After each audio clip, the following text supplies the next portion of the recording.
One shouldn't differentiate between all that breeds. Before dying, a lower middle class Muslim mother in East Delhi imparts this lesson to her sons.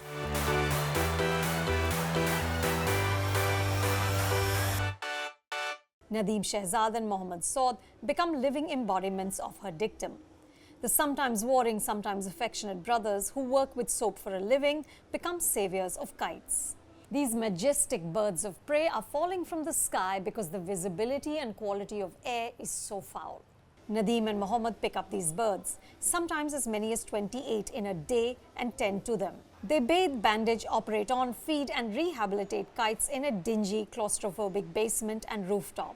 It's a tough, relentless job.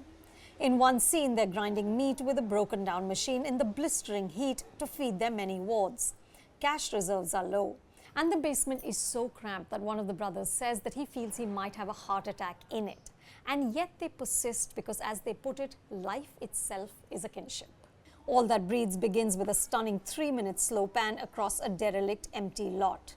We see mounds of garbage, and slowly living beings emerge. Rats scurry in and out of the frame as traffic passes in the background. Through the documentary, director Shaunak Sen returns to this idea of the precarious balance between nature and human beings and the impossible ways in which overpopulation and pollution force both to adapt. Later, we see mosquitoes, dogs, cows, monkeys, pigs, horses, lizards, a frog, a caterpillar, and even a turtle somehow surviving the urban jungle. Meanwhile, the birds who glide over the bursting, bustling capital city almost as if they are swimming keep falling down, and Nadeem and Mohammad keep trying to save them.